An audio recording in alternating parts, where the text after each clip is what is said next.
control, but the river control. The fact that they are able to set up so early gets them such a big advantage. And how do you set up early? You gotta get mid control. You need to win in this mid lane matchup, and the Lilia definitely facilitates that a bit better compared to the pick they went in game number 1. However, here, I see what you mean, but however, I really like the two picks, Akai and Benedetta. Why? With Benedetta, it forces you back. But with the Akai, it somehow forces you to bring a Purify with the Lilia and the Bruno. So now, they're asking a big question. Hey, Lilia, Bruno, which spell are you going for? Either way, I have an answer. Whoa, what? To just, if you bring a Purify, my Benedetta will definitely shred you. If you bring a Flicker, my Heavy Spin will be that effective. It's a signature pick for Zorn. It's the Cho coming down, but against an Akai and a Faramis, man. That's tough. And even a Benedetta, a built-in eye for an eye anti-CC that can actually counter the Cho. Seems like the only route for Homebois right now is comfort. They want to get everyone on their team comfort picks. And funnily enough, that's also the adaptation made by Echo after the loss against Bigatron Alpha. They're never forcing random picks that they're not good at anymore. Now they're gonna go for full comfort, and that's the Ixia for Benny Cutie against the Cho. Quite risky, but with this cover, it makes sense. Exactly, the tough game for Cho. Even if he goes, exactly, the Faramis almost always goes for the Purify as well. So really the targets are very limited, and with the Akai in place, there's just so many ways for them to really punish the Cho aggression. I was thinking that the only way that Homebois can try and get value is by punishing the Purifies, and I guess the Lapu Lapu has that damage that can't really be dealt with a Purify. Let's see if it plays out though. He's up against a tough matchup, and later on a tough composition to try and make maneuvers in against an Akai and a Ruby. That's a lot of spammable crowd control. A very understandable pick as well, right? Lapu Lapu has that immunity in his kit that can be utilized entering the back lines, but I am not convinced that it will be enough because this Cho is not a Cho game. Prove me wrong, Zorn, prove me wrong, but you need to deal with Ruby and his skills. You need to deal with Faramis and the Nether Realm that can miscalculate you. So, let's see. And to add on to that, right, you pick a Cho against a team that went for Cho as their M4 skin. Shout out to Yaoi. If he's watching this, the Zorn is trying to make a statement with this pick. All right, let's see how this plays out, man. The early game, as always, is critical, but we're jumping straight into it. Gani. Land of Dawn, here we go. Echo, match point. One more game in advancing to the next stage of the upper brackets. The only Malaysian rep. What will they bring to the table? Knowing Zorn, I thought he would bring the Echo skin to the table. Honestly, I personally wanted to see it, right? It would be pretty funny using the Echo Cho skin against Echo. But here, so far, he went for the KOF skin. It's a very good skin. It is, right? Here, nothing too fancy rotation-wise. And it seems like they will just play this out slow. No, Zorn has stepped into the gas and he's quite low. Oh, he missed time to Chun Poo and now gets punished a bit for it. JP about to hit level 2. Gets a good stun hit and Zorn might be forced to recall as early as the first minute of the game. Pressure in the early game is definitely still favoring Echo right here. And that's dangerous because Chibi on the box here, he's strong, but he will still require backup if he wants to invade, if he wants to really shut down the opposing side's jungler. And it's not an assassin this time, it is an Akai. Take a look at the items. Wilderness Blessing for both Warlord and Zorn, wanting to roam around. But everyone else goes for the firmness, goes for the Festival of Blood. Just trying to get some more tankiness right here. And Ryzel going all in, of course, on the damage. We'll see if he can actually do his very signature, just aggressive all-in playstyle. Very aggressive, and also do note that Echo here in their composition, a lot of enablers, a lot of engagers that they can utilize. You can use Sanford and the Petrify. Paltizi as well, both Paltizi now caught now.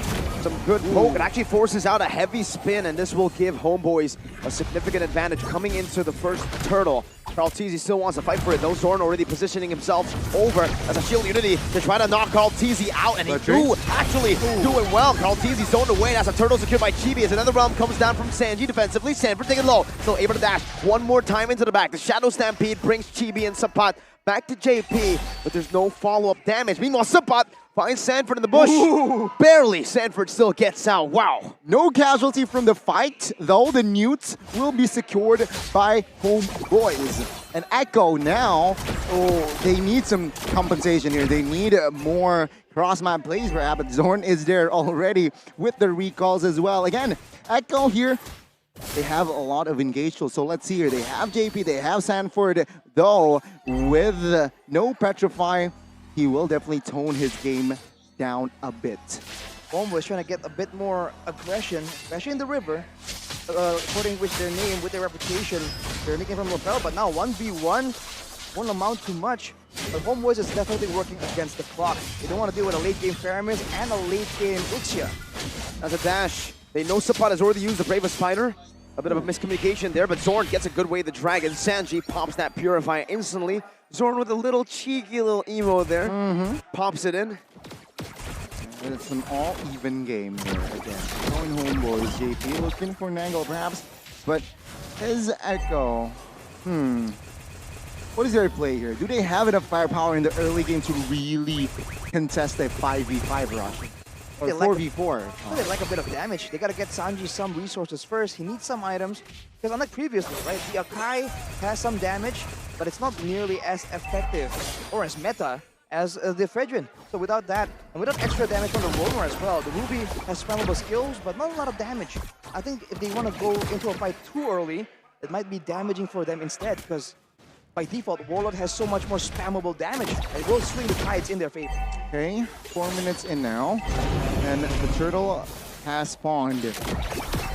Baksha and Kai, they're already in the vicinity, but Homebois now looking for a perhaps a setup here. That's Karltzy getting stunned up. Bravest Fighter used up. Karltzy down to half HP. GB doing some damage as well. Sanford trying to look for Warlord in the back, but Zorn is still trying to cover for him. That's an eye for an eye used up, and Warlord falls to Sanford. What an assassin in the back, but now we'll get traded back in as Homebois secure the second turtle of the game. Echo, we're zoned away from the Newt. 1,000 gold already here. Established for Homebois, and Echo, they're actually behind. Homebois, they need to keep this proactive plays, and if you take a look at top side, actually, yeah, Benny here on this Ixia will not be able to play as aggressive as Rizal. Zorn goes in, a good stop by Penny there with a second skill as JP rotates over. Looking for that I'm offended, finds it. Zorn taken low, still able to evade for now with a full barrage. Goes in with a flicker as well. What? Good play by Benny Cutie to get a trade off of that turret. You have the flicker, I have the flicker, and Zorn there miscalculates the sequence. And let's check the items here. Nothing too fancy, but of course here. Benedetta here, Fury Hammer in his hand. JP with the Don't Run Wolf King, now Sanford with the final blow to the back, finds Warlord again. And now Sapat even getting brought back to the team, but it's only just a kill. One trade in for Echo with Sanford holding 2. Man, Homebois, maybe they regret not banning the Benedetta out, but then again, Echo picked it up in the first phase, so a very smart pick there from Echo to secure it first, and you can see the impact that Sanford brings to the table. I think we expect nothing less from Sanford himself, but now with the Cho, they're spending so much time trying to take him out. There's a lot of attention taken away, but now Zorn. Ooh, dodges from it. This is both the Chun-Poo there, but is able to find a way. The Dragon connects over to the back line. JP was stunned up, still able to run away for now, but Rizal is just chasing him down. Karltzy forced to pop the heavy spin, and even the Nether Realm from Sanji. And look at the timing of these ultimates being burned out. Homebois have timed it for the neutral objective.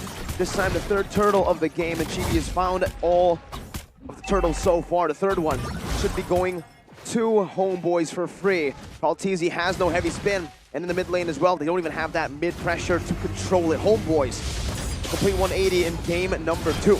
That was a perfect example of how you want to re-engage Echo, right? Zorn here again, being a constant So nuisance. annoying. And yeah, very annoying. And a purple buff invasion. Altizzi was still able to find it with that retribution as Homeboys are forced back away from the jungle, but Chibi still wants to stay. Shield Unity threatening a dive, but with no minion wave in the mid lane, they'll have to opt out of that position. Man, Echo now just struggling because of the pressure that Zorn is exerting. He's always trying to make plays happen on the opposite side of what his team is contesting, using the Cho as a bit more of a nuisance, right? Recalls, Chun pose, but he has shields, he has mobility, and you can't really catch up to him. This is what he's abusing right now to waste the time of Echo, and as a result, you're seeing that every time there's a neutral objective, the setup just ain't as clean. That's a Bravest Spider, two-man stun by Sabat. Amazing setup, and Zorn gets a good way. The Dragon on the JP. That's an I'm offended, not connecting. And Sanford now does a magic damage, a lot of damage onto the back, but is not able to find most of it. It's still Sabat running away now. Zorn getting out with Warlord with the Black Shoes. Betty gets a massive full barrage, but Homeboys just walk out of it. Oh, 3 men taken out, and Hold up. Homeboys, they might look for more here, a little bit greedy, but they will disengage. A very good setup there, started by none other than Sabat and Zorn. I think the ultimate was cancelled right there. It seemed so perfect. He was going to pick up the kill on Zorn, make it a bit more costly for Homeboys. I think he got stopped by like a spell just thrown out before the retreat. Look at the gold difference right here. It's the gold lane where the attention has been put. See, 2k gold lead for Ryzel. He's definitely having a lot more impact right here. But Benny, despite having 2 kills, still behind, but still having a very real impact. If this goes on in the late game, there's no real way for Homeboys to really shut him down just yet. He's been able to get this full charge, full barrage again and again.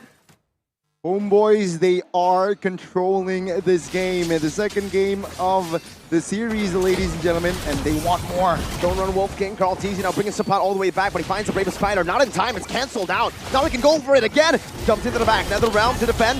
Meanwhile, the Boxia was able to steal away, or secure the Lord rather. Now it's gonna be the full barrage onto Homeboys. Oh my god. But they just soak it in. Zorn is recalling in the face of a full barrage. Now Sabat is caught in the door on Wolf King. Another Shadow Stampede. Oh boys, my goodness. Win in the battle of attrition in a long, drawn-out team fight.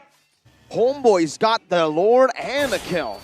Homeboys utilizing their third pick to its utmost potential. That Lilia again comes into clutch, and with this Lord, with Echo now just barely regrouping, Homeboys can definitely get more structure. Man, I think they require a bit more damage right here. I don't think the goal difference is that big, but they can't really out-damage Homeboys at all. But you're seeing that Benny Cutie got a full channel and didn't take a single person down. And in fact, Homeboy is just ignoring it, just standing inside the full barrage. It's not a good sign. Even if you can survive with the Nether Realm, if you can't take down the members of Homeboys, it will be for nothing. They're still holding on right now, but they're going to lose a bunch of turrets in the process. See here, all 10 spells on the board for both teams. Full offense power and also full defense power here with an additional Lord for Homeboys. Let's see. Sanji jumps in, brings Zorn back, but he's able to just jump out with the G-King Go. Homeboys with the Cho pick that we doubted there against an Akai, against so much disengage and pick. He's able to make it work, shows you that comfort gets you a whole of a long way. On the other side, man, I think Altizzi on the Akai, not bad, but it's not the same kind of impact. He loses his orange buff right here. This is the problem. It's supposed to actually facilitate the neutral objective take, but Echo, it's almost like they want to try and contest, but they don't want to steal it away. They want to win the fight as well. And if that's the idea, then you can't go for the Akai, man. It's not, it doesn't function the same way. I said Zorn will have a tough time in this game, but man, this guy has proved me wrong, and I want more. Please prove me wrong again by sending this game to a third game. Let's see here, Homeboys already a very healthy lead again, 8,000 gold. They are just screening, waiting. Potentially in 35 seconds, then they will be more proactive in the Lord. Echo looking for plays, but it seems like the bottom side, okay, they will not tease it out. They're just trying to slow the game tempo down way down. Because Homebois have the lead, they're going to look to play it very slow, freezing up the waves to try to deny any kinds of farming from the side of Echo, especially Benny Cutie and Stanford, the two pillars to get them out of a sticky situation in these team fights. I think the issue right here in the team fights is the fact that Homebois will send one guy, usually Chibi or Sapat or Zorn, and then once he's low, he comes back, and there's no way for Echo to make sure he stays and gets taken out, and they don't have enough damage to melt a single person down, like the carry. Now Stanford tries his best to find some vision, but Homebois, they have full control here. Carl Teasy with a headbutt. Warlord gonna be taking low, forced to pop in the black shoes. Meanwhile, Sapat zones in the back.